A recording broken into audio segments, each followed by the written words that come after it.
Civil engineering BTech மற்றும் MTech admission நடைபெறுகிறது. குறைவான கட்டணம், தரமான கல்வி, 100% வேலை வாய்ப்பு உறுதி. உடனே அணுகவும் doctor MGR educational and research institute Maduravoyal. Seeman அவர்கள் இப்போ ஒரு பொதுவாக சொல்றது என்னன்னு கேட்டீங்கன்னா, இங்க பெரியார் மண்ணுன்னு ஒன்று சொல்றீங்க, பெரியார் தான் வந்து இங்க எல்லாத்தையும் டிசைட் பண்றவர், பெரியார் வழி தான் நாங்கள் பின்பற்றோம் சொல்றீங்க.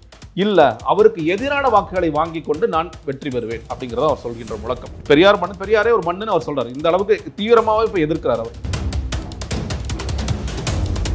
உங்களுக்கு தேவையான செலக்டிவான சில விஷயங்களை மட்டும் நீங்க எடுத்துக்கிறீங்க. இப்ப திமுக விஷயம் ஆட்சி அப்படியே தொடர்ந்து ஆட்சி அமைக்க விட்டுறலாமே, நல்லது செய்யறாங்க. நீங்க நல்லா பாருங்களேன், நீங்க திமுக கொள்கை எதிரி அல்ல, பாஜக தான் கொள்கை எதிரி. பாஜகவை தவிர்த்து இந்த மண்ணில் உதித்த பல கட்சிகளும் பேசிய அதே சமூக நீதி தான் இவர் பேசுறாரு. இதுக்கு எதற்கு விஜய் தனியா கட்சி தொடங்கணும், திமுக சேர்ந்துக்கலாமே சொல்றாரு. கரெக்ட், நல்ல கேள்விதான். நீங்க அதான் சொல்றீங்க இல்லையா, திமுக இந்த விஷயங்களில் தப்பா இருக்காங்க. இந்த கேள்விகள் இவரிடம் கேட்கப்படாமல் விஜயோட மட்டும் ஏன் கேட்கப்படுகிறது ஒரு கேள்வி இருக்கு. இந்த தமிழை பத்தி பெரியார் நிறைய இடங்கள்ல பேசணும், சுட்டி காட்டவும் அதுக்கான விளக்கமும் கொடுக்கல. அதான் சீமான் திரும்ப இல்ல, அதான் சொல்றேன் இல்லையா, நீங்க விஜய் நீங்க அவருடைய அரசியல் பயணம் என்பது எந்த ஒரு கான்ட்ரோவர்சிஸுக்கும் போகல. இந்த தமிழ்நாட்டில் எத்தனை பேர் பெரியார் குறித்து இகழ்ந்து பேசுவார்கள், எல்லோருக்கும் நம்ம பதில் சொல்லணுமா? அதே மாதிரி சீமானெல்லாம் நம்ம பேச வேண்டிய அவசியம் இல்லை, அவரெல்லாம் வந்து ஒதுக்கி தள்ளிட்டு போங்க அப்படிங்கிற ஒரு பார்வை தான் சொல்றேன். சரி, ஓகே. இன்னொரு பார்வை நான் சொல்றேன், இன்னொரு முக்கியமான பார்வை. இந்த கட்சியில் எல்லா முடிவுகளையும் விஜய் அவர்கள் தான் எடுக்கின்றாரா, இல்ல வந்து வேறு சிலர் எடுக்கிறார்களா? வேறு சிலர் எடுக்கிறார்கள். அந்த ஒரு காரணத்திற்காகவும் பெரியார் குறித்து அவர் பேச மறுக்கிறார்கள் என்னுடைய பார்வை. இல்ல, முதல் ஒரு பாயிண்ட் சொன்னீங்க, அதாவது 8% வாக்கு எடுத்த ஒருத்தருக்கும் பதில் சொல்லணுமா? ஆமா, இது ஒரு பார்வை. அவர் ரெண்டு பார்வை முன்வைக்கிறார். அந்த பார்வை ஆனா தவறு தானே. அப்படிப்பட்ட பார்வை இல்லங்க. முதல்வரும் இப்படி முறை பேசியிருக்காரு, இவங்கெல்லாம் பதில் சொல்ல வேண்டிய அவசியமானா 35 லட்சம் மக்கள். என்னுடைய கருத்துன்னு கேட்டீங்கன்னா, உங்களுடைய கொள்கை தலைவரை யார் இகழ்ந்தாலும், அது வந்து சின்னவர் பெரியவர் யார் இகழ்ந்தாலும் அதற்கு நீங்கள் மறுப்பு காட்டி பேசித்தான் ஆக வேண்டும். அரசியல் வியாபாரத்திற்காக அல்லன்னு சொல்றாரு. அந்த இடத்த வியாபாரம்ன்றது விஜய்க்கு தான் சுட்டி காட்டுறாரு. ஒரு அரசியல் வந்து வியாபாரம் இந்த மாதிரி ஒரு பதம் பயன்படுத்துறீங்கன்னா, சீமான் குறித்த பல விமர்சனங்கள், அவர் வியாபாரம் பண்ணாலும் எவ்வளவு விமர்சனம் வந்துட்டார். நான் சீமானுக்கு எப்படி ஒரு பைசா கூட கொடுக்காம கூட்டம் கூடுதோ அதே மாதிரிதான் விஜய்க்கு போடுச்சு. காசு கொடுத்து எந்த வித கூட்டத்தையும் தாவேக்க கூட்டல. அதில் நான் 10% உறுதியா இருக்கும். சீமானுக்கு கூடிய கூட்டம் இத்தனை நாள் அவர் கத்தினார் மக்களுக்காக கூட்டமா இருக்கும். விஜய்க்காக இந்த கூட்டம் கூடுச்சு, திரையில் பார்த்ததுக்காக. அதுதான் காரணம், முக்கியமான காரணம் அதுதான். அதனால மாற்றமே இல்லை. நீங்க வந்து நீங்க எப்படி இந்த கூட்டத்தையும் இந்த கூட்டத்தையும் ஒப்பிட முடியும்? இல்ல நீங்க அதுக்காக நீங்க வந்து அவர் அங்க அவரு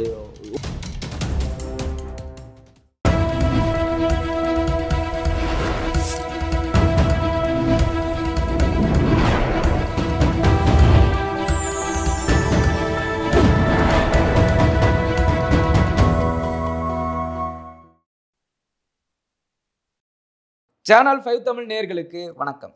இன்று நேர்காணலில் நம்மோடு இணைந்திருப்பவர் அரசியல் விமர்சகர் திரு ஜெகதீஸ்வரன் அவர்கள். வாருங்கள், அவரோடு பேசுவோம். சார் வணக்கம். வணக்கம். திரு சீமான் பேசினதை பார்த்துருப்பீங்க. செய்தியாளர்கள் கேள்வி கேட்குறாங்க, அதாவது தாவேக்காவோட கூட்டணி அமையுமா அப்படின்னு. அதற்கு சீமான் அவர் பட்டியலிடுகிறார். பெரியாரை இவங்க வந்து கொள்கை தலைவராக வச்சுருக்காங்க. தமிழை காட்டுமிராண்டி மொழி, தமிழை சனியன், தமிழை விட்டு ஒழியுங்கள், இப்படியெல்லாம் பெரியார் பேசினார்.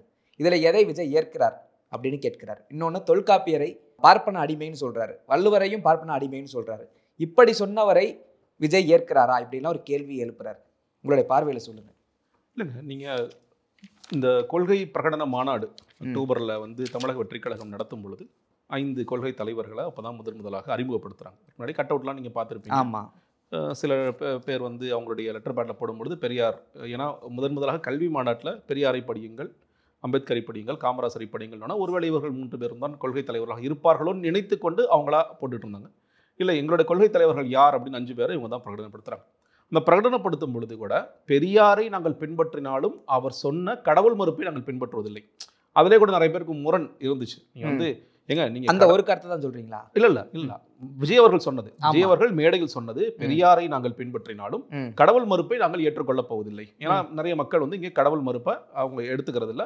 தமிழ்நாட்டு மக்கள் எந்த திசையில பயணிக்கிறாங்களோ அதே திசையில வந்து நாங்கள் பயணிப்போம். அதுல ஒரு முரண் இருந்ததாக பெரியாரிஸ்ட், தீவிர பெரியாரிஸ்ட், இன்னும் வந்து கடவுள் மறுப்பு கொள்கை பேசிக் கொண்டிருக்கிற பெரியாரிஸ்ட் வந்து என்ன சொன்னாங்கன்னா, இல்லைங்க அதுவே தவறு. ஏன்னா பெரியார் வந்து ஜாதியாக, இனமாக, மதமாக பிரிவதற்கு அடிப்படையே கடவுள் தான். கடவுள்ங்கிற ஒன்றை வச்சுதான் உங்களை பிரிக்கிறாங்கல்ல அப்படின்னு சொல்லிட்டு அவர் சொல்றாரு. அப்படி கடவுள் மறுப்பு கொள்கையை விட்டுட்டு பெரியாரை தூக்கி பிடிக்கிறது இல்லை, கொள்கை வழியாக பின்பற்றுவதுங்கிறதே ஒரு முரண், ரொம்ப தீவிரமா, ரொம்ப எக்ஸ்ட்ரீமா இருக்கிறவங்க சொன்னாங்க. அதுவே ஒரு முரண் இருக்கான்னா முரண் இருக்குது. இதே நான் சொல்றேன்னா, நீங்க பெரியார் சொன்ன பல விஷயங்களில் பெரியாரே முரண்பட்டு இருக்கிறார். நீங்க சொன்னீங்கல்ல தமிழ் வந்து சனியன், தமிழ் வந்து தமிழ்நாடு தமிழறிக்கைன்னு 1938 ஆண்டு அவர் முழங்கினார்களா இல்லையா? மறைமலை அடிகள் வந்து அந்த கூட்டத்துக்கு தலைமை தாங்கினார். தமிழ்நாடு தமிழறிக்கை, அதே பெரியார் ஏன் தமிழ்நாடு தமிழறிக்கைன்னு அவர் முழங்குறார்? தமிழ் தான் ஒரு ஏதோ ஒரு பாஷை, அது தப்பான பாஷை, இல்லை வந்து அது தூக்கி எறியப்பட வேண்டிய மொழி, அது சனியன்னு சொன்னார்னா பெரியார் நீங்க ஒவ்வொன்றையும் எந்த மிகப்பெரிய அரசியல் ஒளிந்திருக்குன்னு சொல்றாங்களே. இல்லைங்க, நீங்க சொல்ற இல்லையா, நீங்க எல்லா தலைவர்களுமே நீங்க ஒவ்வொரு நேரத்தில் ஒன்று பேசியிருப்பாங்க, அதில் வந்து முரண்பட்டிருப்பாங்க.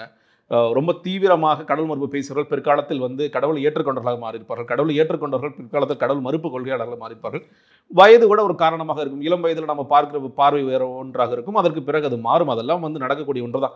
இன்னைக்கு அதாவது சீமான் அவர்கள் ஒரு பொதுவாக சொல்றது என்னன்னு கேட்டிங்கன்னா, இங்கே பெரியார் மண்ணுன்னு ஒன்று சொல்றீங்க, பெரியார் தான் வந்து இங்கே எல்லாத்தையும் டிசைட் பண்றவர், பெரியார் வழி தான் நாங்கள் பின்பற்றுறோம்னு சொல்றீங்க. இல்ல, அவருக்கு எதிரான வாக்குகளை வாங்கி கொண்டு நான் வெற்றி பெறுவேன் அப்படிங்கிறத அவர் சொல்கின்ற முழக்கம். நீங்க வந்து பெரியாரை பின்பற்றாமலே கொள்கையா இருக்கு. ஆமா, சீமான் நீங்க வந்து பெரியார் மண்ணு, பெரியாரே ஒரு மண்ணுன்னு அவர் சொல்றாரு. இந்த அளவுக்கு தீவிரமாவே இப்ப எதிர்க்கிறார் அவர். இன்னும் சொல்ல போனா இது பெரியார் அவர்கள் குறித்து இவர் பேசியதற்கு நீங்க வந்து யார் இதற்கு உடனடியாக ஓடி வந்து ஆதரவு தெரிவித்தார்கள்னா RSS காரர்கள். குருமூர்த்தி எல்லாம் பாருங்க, இன்னைக்கு வந்து ஒரு பெரிய வீரர் நமக்கு கிடைச்சிட்டாரு, பெரியாரை பேசுறதுக்கு கிடைச்சிட்டாரு. ஏன்னா RSS வாதிகளுக்கும் பாஜகவிற்கும் யார் எதிராக நிற்கிறார் அப்படின்னு கேட்டீங்கன்னா, இது திராவிடம்ங்கிற கொள்கை ரீதியாக நிற்கிறாங்கன்னா, இந்த பக்கம் வந்து பெரியாருங்கிற ஒரு ஃபிகர் வந்து அவருக்கு ரொம்ப பெரிய டிஸ்டர்பன்ஸா இருக்கு. அவங்கள பொறுத்த வரைக்கும் நீங்க ஹெச்ராஜாலாம் எந்த அளவுக்கு சொன்னாரு, நாங்க வந்து அங்கே லெனின் சிலையை உடைச்சோன்னா இங்க வந்து பெரியார் சிலையை உடைப்போம், இன்னும் சொல்லப்போனா நீங்க ஸ்ரீரங்கத்துக்கு முன்னாடி பெரியார் சிலையை அகற்ற வேண்டும் சொல்லிட்டு பெரியார் வந்து இன்னைக்கும் நீங்க எல்லாவற்றையும் பெரியாரோட இணைக்க வேண்டிய அவசியம் இல்லை. என்னுடைய கேள்வி ஒன்னே ஒண்ணுதான். சீமான் வந்து கடவுள் மறுப்பு கொள்கைக்கு போக வேண்டாம். சீமான் கேட்டது ஒரே கேள்வி, தமிழை காட்டுமிராண்டி மொழின்னு சொன்னாரு, தமிழை சனியன்னு சொன்னாரு, தமிழை விட்டு ஒளிங்கள்னு சொன்னாரு. இந்த மூன்றுக்கான பதில் என்ன? விஜய் கிட்ட தான் கேட்கணும், பெரியார்ட்ட நம்ம கேட்கல. விஜய் என்ன எடுக்கிறாரு, என்ன ஸ்டாண்ட் எடுக்கிறாரு? இல்லைங்க, நீங்க அதான் சொல்றீங்க, இப்போ தமிழ்நாடு தமிழருக்கேன்னு சொன்னா அதுவும் இருக்கு இல்லையா? ஆமா, அதுதான் சொல்றேன். நீங்க உங்களுக்கு தேவையான செலக்டிவான சில விஷயங்களை மட்டும் நீங்க எடுத்துக்கிறீங்க. விஜய் அவர்கள் பேசுவது எந்த அடிப்படையில் கொள்கை தலைவர் சொல்றாருன்னா, இவர் சமூக நீதிக்கான தலைவர், இவர் வந்து சமூக நீதிக்காக பாடுபட்ட, பெண் விடுதலைக்காக பாடுபட்ட தலைவர். இல்ல விஜயின் பார்வையில பெரியாரிடம் நல்லதும் இருக்கு கெட்டதும் இருக்கு. சோ நல்லதை மட்டும் அவர் எடுத்துக்கிறார். அப்ப திமுக விஷயம் ஆட்சி அப்படியே தொடர்ந்து ஆட்சி அமைக்க விட்டுறலாமே, நல்லதும் செய்யறாங்க கெட்டதும் செய்யறாங்க. நீங்க நல்லா பாருங்களேன், நீங்க திமுக கொள்கை எதிரி அல்ல, பாஜக தான் கொள்கை எதிரி. திமுக அரசியல் எதிரி தான். ஏன் கொள்கை எதிரி திமுக பிரகடனப்படுத்தல? ஏன்னா திமுக பேசுகின்ற, அதிமுக பேசுகின்ற, மதிமுக பேசுகின்ற, விஜயகாந்த் அவர்கள் பேசுகின்ற, பாஜகவை தவிர்த்து இந்த மண்ணில் உதித்த பல கட்சிகளும் பேசிய அதே சமூக நீதி தான் இவர் பேசுறார். விஜய் அவர்கள் புதிதாக ஒன்றை பேசுகிறாரா? இல்லை, நானே சொல்றேன்.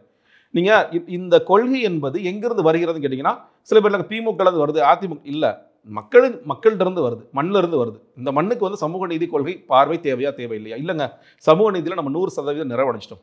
சமூக நீதி தேவையே இல்லை. எல்லா மக்களும் வந்து யாரும் ஜாதி வேற்றுமை பார்ப்பதே கிடையாது. எல்லாருக்கும் இடஒதுக்கீட்டில் வந்து எல்லாருக்கும் நல்ல கல்வி கிடைச்சிருச்சு, நல்ல வேலைவாய்ப்பு கிடைச்சிருச்சு. இன்னைக்கு அதை பார்க்க வேண்டிய அவசியமே இல்லைன்னா நம்ம இது குறித்தெல்லாம் பேச வேண்டிய அவசியமே இல்லை. சமூக நீதிக்கான தேவை இன்று இருக்கிறதா? ஆம். பெண் விடுதலைக்கான தேவை இன்றும் இருக்கிறதா? ஆம். இன்னைக்கு பார்க்குறோம். இன்னைக்கு நம்ம திருப்பூர்ல இன்னைக்கு வரதட்சணை கொடுமையால ஒரு பொண்ணு வந்து தற்கொலை பண்ணி இறந்து போற நிலைமையில் நம்ம பார்த்துட்டு தான் இருக்கும். இன்னொரு பக்கம் சமூக நீதி வந்து ஏற்றத்தாழ்வுகள் பிரச்சனை நடந்துட்டு இருக்கு. அது வேங்கவேல் பிரச்சனையா இருக்கலாம், மேல்பாதி திரௌபதி அம்மன் கோயில் பிரச்சனையாக இருக்கலாம், இல்லை தலித்துகளுக்கு இழைக்கப்படும் அநீதி, இல்ல இடைநிலை ஜாதியினருக்கே இழைக்கப்படும் அநீதி, அவர்களுக்கு மறுக்கப்படுகின்ற கல்வி, வேலை வாய்ப்பு, இது எல்லாவற்றிற்கும் தான் ஏன் இன்னைக்கு வரைக்கும் நம்ம சாதிவாரி கணக்கெடுப்பு நம்ம பேச வேண்டிய அவசியம் எங்கிருந்து ஏற்படுகிறது?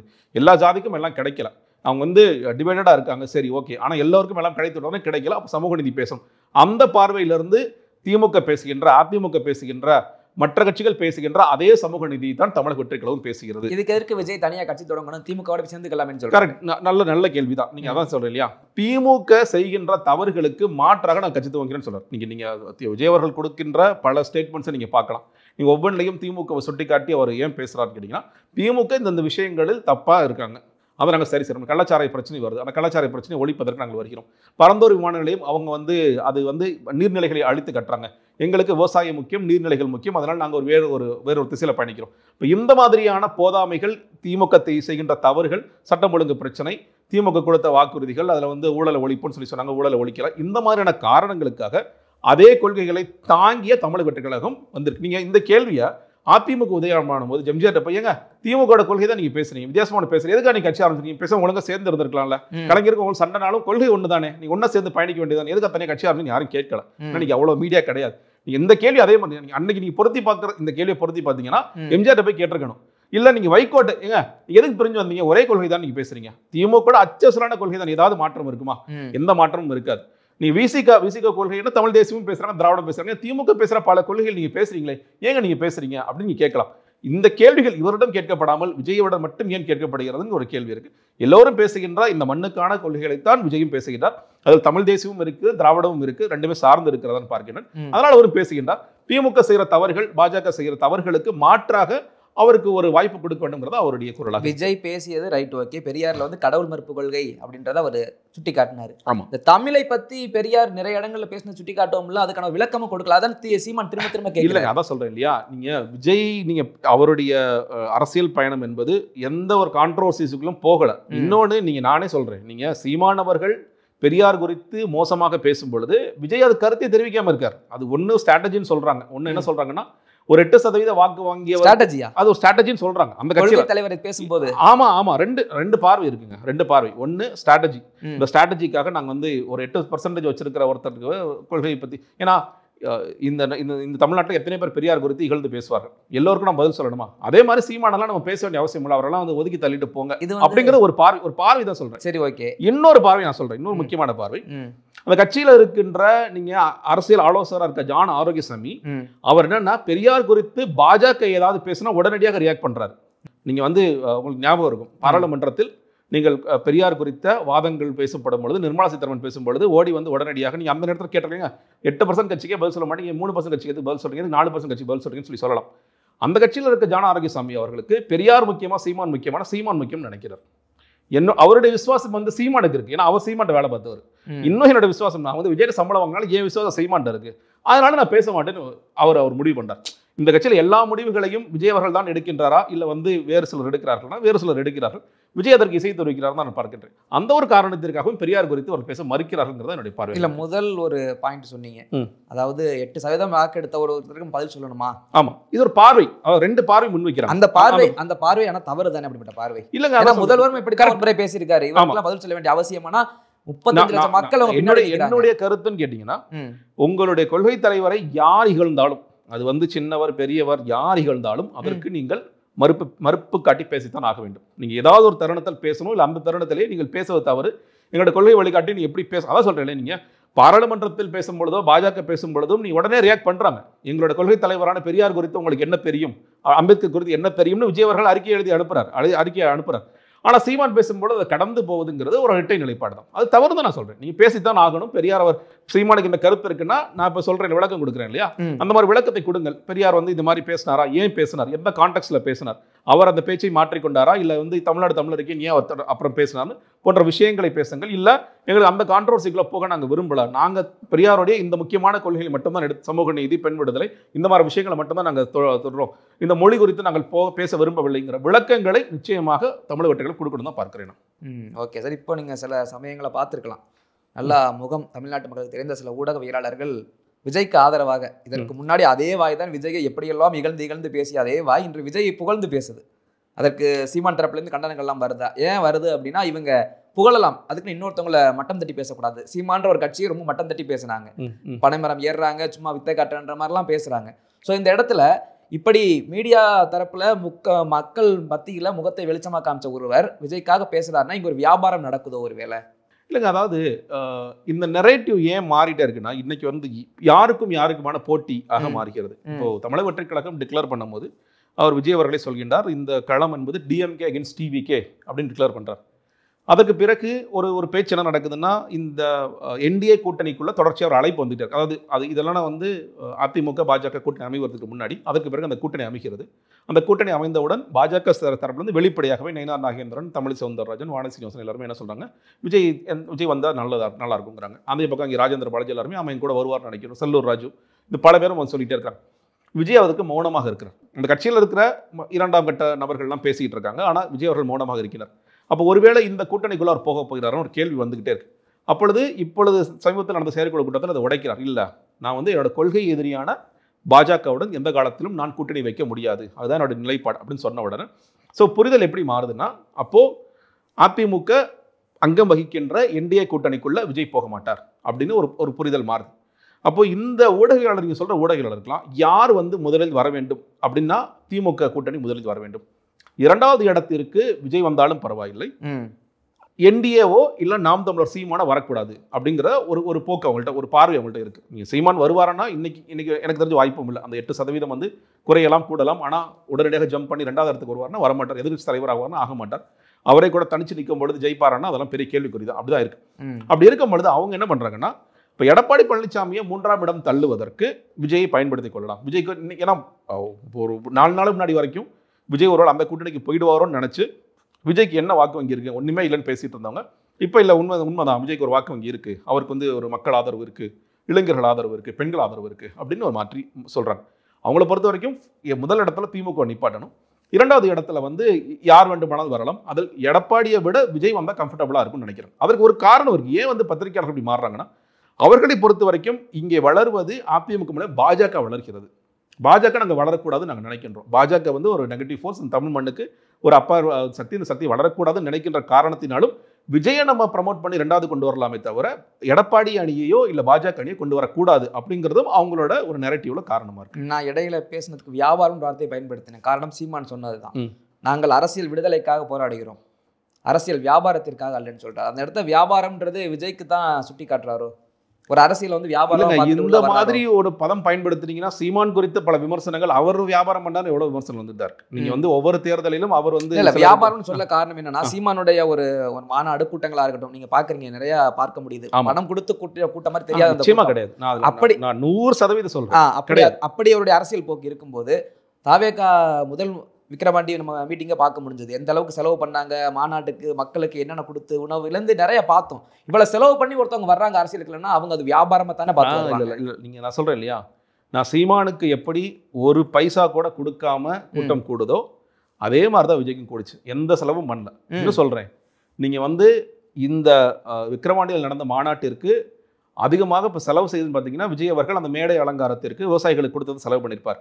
இங்கேருந்து வந்துச்சுல கூட்டம், இந்த கூட்டத்தில் முன்னாடி பதிவு பண்ணியிருக்கேன், பெரும்பாலான நபர்கள் வந்து காசு கொடுத்து வந்தாங்க விஜயை பார்க்கணுன்ட்டு. அவங்க இப்போ வந்து சென்னையில் வந்து வண்டி கிளம்புன்னு வச்சுக்கோங்க, இந்த வண்டியில் டிக்கெட் 1500 ரூபா 1000 ரூபா, பெண்களுக்கு இலவசமாக கூட்டிகிட்டு போனாங்க. அதை இதை காம்பன்சேட் பண்ணிக்கிட்டாங்க. நீங்கள் வந்து போகிற வழி ஒரு வேளை 2 வேளை உணவு இதெல்லாம் நாங்கள் ஏற்பாடு பண்ணி கொடுத்துறோம். இப்படி காசு கொடுத்து பார்க்க போன கூட்டம் தானே தவிர காசு கொடுத்து எந்த வித கூட்டத்தையும் தாவேக்க கூட்டலை. அதில் நான் 100% உறுதியாக இருக்கேன். நான் எப்படி வந்து சீமானுக்கு கூடுகிற கூட்டம் காசு இல்லாமல் கூடுகிற கூட்டமோ அதே மாதிரி தான் விஜய்க்கும் கூடிச்சு, இன்னும் கூடும். நீங்க அவர் போக போக நீங்க ஒருவேளை ஒரு களத்துல இறங்குறது உண்மை. அதுல டிஃபரன்ஸ் உங்களுக்கு புரியும் நினைக்கிறேன். சீமானுக்கு கூடிய கூட்டம் இத்தனை நாள் அவர் கத்தினார் மக்களுக்காகன்ற கூட்டமா இருக்கும். விஜய்க்காக இந்த கூட்டம் கூடுச்சு திரையில் பார்த்ததுக்காக. அதுதான் காரணம், முக்கியமான காரணம் அதுதான். நீங்க அதனால மாற்றமே இல்லை. நீங்க வந்து நீங்க எப்படி இந்த கூட்டத்தையும் இந்த கூட்டத்தையும் ஒப்பிட முடியும்? இல்ல நீங்க அதுக்காக நீங்க வந்து அவர் அங்க அவரு ஒரு சினிமா ஃபங்க்ஷனுக்காக மட்டும் வர்றாரு இல்ல, அரசியலுக்கு தானே வர்றாரு, அரசியலுக்காக வர்றாரு, தன்னோட சினிமா இமேஜை பயன்படுத்துகிறார். அதுதான் நான் சொல்றேன். நீங்க பெரிய இமேஜ் இருக்கு, இது சினிமாக்காரங்கிற காரணத்தினால இன்னைக்கு நான் சொல்றேன், நாளைக்கும் ஏன் கூட்டம் கூடும், விஜய் பார்க்க ஆயிரக்கணக்கான லட்சக்கணக்கான மக்கள் வருவார்கள்னா அந்த காரணம் தான். அவர் வந்து சினிமாக்காரங்க இருக்க காரணம். ஆனா அதை ஒரு அரசியல் தலைவர் அப்படின்னா இன்னைக்கு நீங்க இல்ல சினிமாக்காரங்க நாங்க ஓட்டே போட மாட்டோம், சினிமாவில் மட்டும் தாங்க ரசிப்போம் நாங்க. ஆனா மக்கள் என்ன சொல்றாங்க, இல்ல அவர் வரட்டும் நாங்கள் அவருக்கு வாக்களிக்கவும் தயாராக இருக்கிறோம். அந்த ஒரு டிரான்ஸ்ஃபர்மேஷன் நடக்குது இல்லையா, அந்த டிரான்ஸ்ஃபர்மேஷன் தான் நான் சொல்றேன். நீங்க அவர் பார்க்க வந்ததுக்கான காரணம் மிக முக்கியமாக அவர் சினிமா கவர்ச்சி தான் என்று இருந்தாலும் அது அரசியல் கூட்டமாகத்தான் இருந்தது நான் சொல்றேன். நீங்க அந்த இடத்துல சினிமா இப்போ ஒன்றும் இல்லை, திமுக அதிமுக பல மேடைகளை பார்க்குறோம், சினிமா பாட்டை போட்டு தான் இன்னும் கூட்டத்தை கூட்டிட்டு இருக்காங்க. இந்த சினிமாக்காரர் நடத்திய கூட்டத்தில் அவர் வந்து காமராஜர் பத்தி பேசினாரு, அவர் வந்து ஒரு பக்கம் வீரமங்கை வேலுநாச்சியார் பத்தி பேசுறாரு, அஞ்சலி அம்மாள் பத்தி பேசுறாரு, அந்த கட் அவுட்டில் வைக்கப்படுகிறது, மூவேந்தருக்கான கட் அவுட் வைக்கப்படுகிறது, பெரிய பெரிய முக்கியமான அரசர்களுக்கான கட் அவுட் வைக்கப்படுகிறது, பெரும்படுகு முத்திரை வைக்கிறாங்க, எல்லோருக்கும் வைக்கிறாங்கன்னு பார்க்கும் பொழுது அப்போ அதில் வந்து ஒரு அரசியல் கூட்டம் தான் அது, அதில் எந்த விதமான வேறுபாடும் இல்லை. அதனால இதை ஒரு வியாபாரம்னு நிச்சயமா சொல்லணும்னு நினைக்கிறேன். அவர் இயல்பாக வருகின்ற கூட்டம் தான். இப்போ எப்படி சீமான் அவர்களுக்கு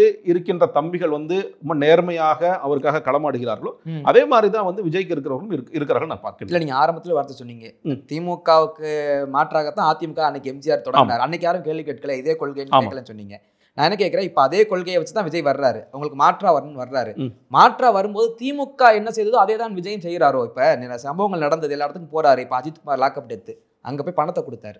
ஸோ பணம் கொடுக்கறது அப்படின்ற இடத்துல ஒரு வியாபாரமாக தானே பார்க்கப்படுது. ஏதோ ஒரு வகையில் இவங்களும் கொடுக்குறாங்க, நாளைக்கு எடுக்கிறதுக்கு தான் வருவாங்களோ, சிம்பத்தி கிரியேட் பண்ணுறது, இப்படி ஒரு தாட் மக்கள் மத்தியில் வரத்தானே இதுதான் திராவிடம் அப்படின்னு முத்திரை குத்துவாங்க. இல்லை, அதாவது நீங்கள் ஒன்று புரிஞ்சுக்க வேண்டியதுன்னா, ஆக்சுவலாக அவர் போகாமல் இருந்ததால் தான் நிறைய விமர்சனத்துக்கு ஆளாக களத்துக்கே வராமல் என்ன பண்ணிட்டு இருக்காரு அப்படிங்கிறதா விமர்சனமே தவிர, அவர் அதாவது நீங்கள் இப்போ கள்ளக்குறிச்சிக்கும் போனதுக்கு முன்னாடி நீங்கள் பார்த்துருப்பீங்க. அப்புறம் பரந்தூருக்கு போனார். கள்ளக்குறிச்சிக்கு போனதும் இதுவும் போனதும் முதல்ல அந்த குடும்பத்திற்கு ஒரு ஆறுதலுக்காக தான் போகிறார். அந்த குடும்பத்தோட போய் நிற்கணும். அதில் வந்து அரசியல் இருக்கான்னா எல்லா அரசியல் கட்சிகளுக்கும் அரசியலும் இருக்கத்தான் செய்கிறது. அதெல்லாம் இல்லை, அரசியல்லாம் இல்லவே இல்லை அப்படிலாம் கிடையாது. எல்லோரும் போய் நிற்கணும். அதை மக்களும் எதிர்பார்க்குறாங்க, அரசியல்வாதிகளும் எதிர்பார்க்குறாங்க, பத்திரிகைகளும் எதிர்பார்க்குறாங்க. அந்த போகணும். அந்த இடத்துல இன்னும் சொல்லப்போனால் அந்த 2 லட்ச ரூபாய் வந்து ரொம்ப எல்லாருக்கும் தெரிகிற மாதிரி ரொம்ப மறைச்சு கேர்ஃபுல்லாக தான் அதை கொடுத்தாரு. அந்த காட்சியில் நீங்கள் பார்த்துருப்பீங்க. யாருக்கும் தெரியாமல் கொடுக்குற மாதிரி தான் கொடுத்தாரு. அந்த குடும்பத்திற்கு எல்லா கட்சியிலும் கொடுக்குற மாதிரி நம்மளால் அணுத ஒரு நிவாரணம், ஒரு இழப்பு ஏற்பட்டிருக்கு. அரசாங்கமே என்ன பண்ணுறாங்க, ஒரு இழப்பு, ஒரு பெரிய விபத்து ஏற்படுது. இந்த விபத்திற்கு நாங்கள் இழப்பீடாக 2 லட்சம் கொடுக்குறோம், 10 லட்சம் கொடுக்குறோம்.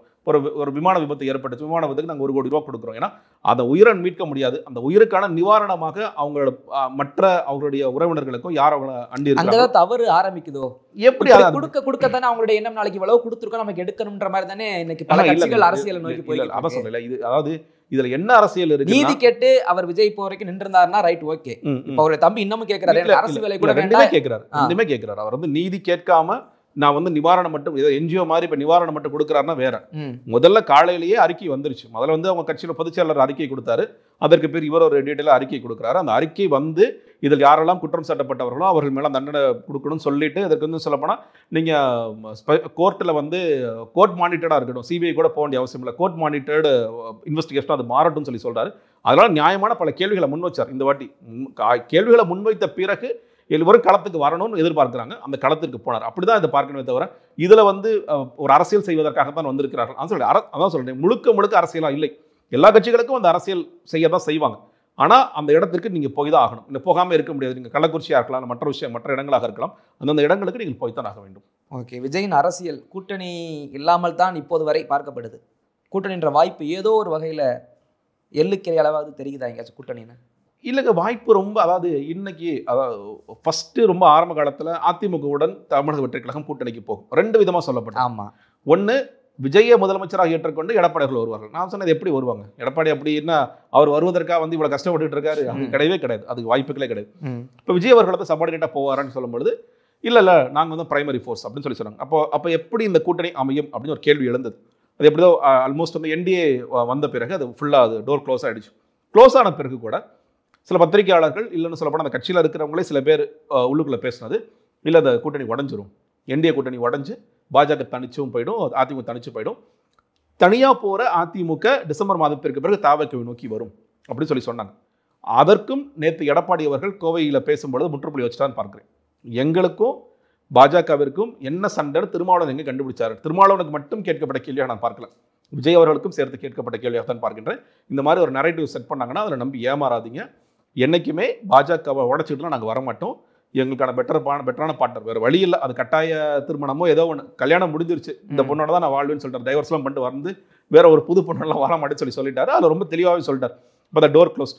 இப்போ விஜய்க்கான ஆப்ஷன்ஸ் வேறு யார் இருக்காங்க அப்படின்னா, எடப்பாடி பழனிசாமி பிடிவாதமாக என்டிஏல இருந்த முன்னாள் பார்ட்னர்ஸ், அவருக்கு ஒரு கட்சியில் இருந்த ஓபிஎஸ் இல்லை டிடிவி தினகரன், இவங்க 2 பேரும் சேர்க்கவே முடியாது அப்படின்னு ரொம்ப பிடிவாதமாக இருந்தார்னா அவங்களுக்கான ஒரு சாய்ஸாக விஜய் இருக்கலாம். அன்புமணி ராமதாஸ், சீனியர் ராமதாஸ், இன்னைக்கு பெரிய சண்டை போயிட்டு இருக்கு. 2 பேரும் இல்லைல்ல, நாங்கள் தனிச்சு போகிற அளவுக்கு இந்த சண்டை சமாதானமே ஆகாது. இனி ஒரு பக்கம் திமுக போகலாம், ஒரு பக்கம் அதிமுகனா அதுக்கு வாய்ப்பு இல்லை. ஏன்னா திருமாவளவன் ரொம்ப தெளிவாக சொல்லிட்டாரு, அப்பாவாக இருந்தாலும் சரி பையனாக இருந்தாலும் சரி, எங்களுடைய பிரச்சனை பாமக எந்த ரூபத்தில் வந்தாலும் எந்த வடிவத்தில் வந்தாலும் நாங்கள் அதை ஏற்றுக்கொள்ள தயாராக இல்லை. ஒருவேளை அப்படி அவங்க திமுக அதை சேர்க்கிறாங்கன்னா நாங்கள் வெளியே போய் தேர்தலே கூட புறக்கணிப்போம், நாங்கள் ஆனால் இந்த கூட்டத்தில் இருக்க மாட்டோம் சொல்லிட்டாரு. ஸ்டாலின் அவர்களும் இதை புரிந்து கொண்ட காரணத்தினால் அதை விட்டாங்க. இன்னும் தேவையில்லாமல் பாமக்களை கையில் எடுக்க வேண்டாம். அப்போ இந்த 2 பேரில் ஒரு குரூப், நான் வந்து அதிமுக கூட போயிடுறேன், அதிமுக என்டிஏ கூட போயிடுறேன் அப்படின்னா இன்னொரு இருக்கிற மிச்ச குரூப்புக்கு விஜய் ஒரு ஆப்ஷனாக இருக்கலாம். இன்னைக்கு எனக்கு தெரிஞ்சு கண்ணுக்கு தெரிந்து இந்த 3 பேர். தேமுதிக கண்டிப்பாக விஜய்கிட்ட போகிற வாய்ப்பு இல்லைன்னு நான் நினைக்கிறேன். ஒன்று திமுக, அதிமுக, அவங்க 2 பக்கத்தில் யாராவது எது வந்து நமக்கு பெட்டராக இருக்கும், எந்த கூட்டணி ஜெயிக்கலாம், அல்ல எந்த கூட்டணி மூலம் நமக்கு பலன் கிடைக்கலாம், அந்த நீங்கள் கரெக்டாக புரிஞ்சுக்கணும்னு நினைக்கிறேன். எந்த கூட்டணி மூலம் பலன் கிடைக்கிறதோ அதுக்கு நம்ம செல்லலாம் சொல்லுவாங்களே தவிர விஜய் கூட்டணிக்கு. அப்போ விஜய்க்கு இருக்கிற ஆப்ஷன்ங்கிறது OPS, TTV, Anbumani Ramadoss, senior Ramadoss நமக்கு தெரியாது.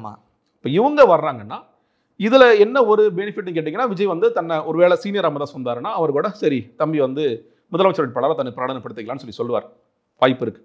ஆனால் இது ஒரு பெரிய கூட்டணியா அப்படின்னு கேட்டிங்கன்னா இதில் எகைன் விஜய் எவ்வளோ ஓட்ஸை புல் பண்ணுவாருங்கிறத முக்கியம். இந்த கூட்டணி வந்து பெருசாக விஜய் கான்ட்ரிபியூட் பண்ண போதா, இல்லை விஜய் வந்து இவர்களுக்கு கான்ட்ரிபியூட் பண்ணுவான்னு கேட்டிங்கன்னா இப்போ ஒரு பாமக இது டிவைடட் பாமகவாக இருக்கும் பொழுதும் ஓபிஎஸ் ஒரு செக்டாரில் மட்டும் தான் அவருக்கு வாக்கு வங்கி இருக்குது. தினகரனுக்கு வந்து சவுத்தில் மட்டும் தான் வாக்கு வங்கி, ரொம்ப எல்லா இடங்களும் வாக்கு வங்கி இல்லை, டெல்டாவில் கொஞ்சம் வாக்கு வங்கி இருக்குது, சவுத்தில் கொஞ்சம் வாக்கு வங்கி இருக்குன்னா இவங்க பெரிய கான்ட்ரிபியூட்டராக மாறக்கூடிய வாய்ப்பு இல்லை. இப்போ இது முழுக்க விஜய் தனித்து நின்று என்ன வாக்குகளை எடுப்பாரோ அதே அளவிற்கான வேலைகளை இவர்களும் சேர்ந்து செய்ய வேண்டிய அவசியம் ஏற்படுகிறது. அது நடந்தாலும் நடக்கலாம், நடக்காமல் போகலாம். ஏன்னா நயினார் நாகேந்திரன் இன்னைக்கு என்ன சொல்றாரு, என்டிஏல தான் வந்து தினகரன் இருக்காங்க, ஓபிஎஸ் இருக்காங்கன்னு சொல்லி சொல்றாரு. எடப்பாடிட்ட கேட்டு பார்ப்பாங்க, ரொம்ப பிடிவாதமா இல்லை முடியவே முடியாது, நான் வந்து கையெழுத்தெல்லாம் போட்டு கொடுக்க மாட்டேன், சுயேட்சையா நின்னா கூட நான் கையெழுத்து போட மாட்டேன், சுயேட்சையா வேணா நின்றுக்கட்டும் அப்படிங்கிற இடத்த கூட அவர் வர இன்னைக்கு வரைக்கும் தெரியல. அவருக்கு எடப்பாடி அவர்கள் வந்து நான் வேற யாராவது கூட உள்ள இழுத்துட்டு வருவேன், ஆனால் இவங்க 2 பேரும் விட மாட்டேங்க ரொம்ப பிடிவாதமாக இருக்கின்றார். அது அவருக்கு பாதகமாகவும் முடியலாம்ங்கிற வேற விஷயம். அப்படி இருக்கும்போது இது ஒரு சாய்ஸாக இருக்கக்கூடிய வாய்ப்புகள் இருக்கு நான் பார்க்குறேன். உங்களுடைய பல்வேறு கேள்விகளுக்கு உங்கள் நேரத்தை ஒதுக்கி பதில் நம்பிக்கை ரொம்ப நன்றி. தொடர்ந்து பேசுவோம்.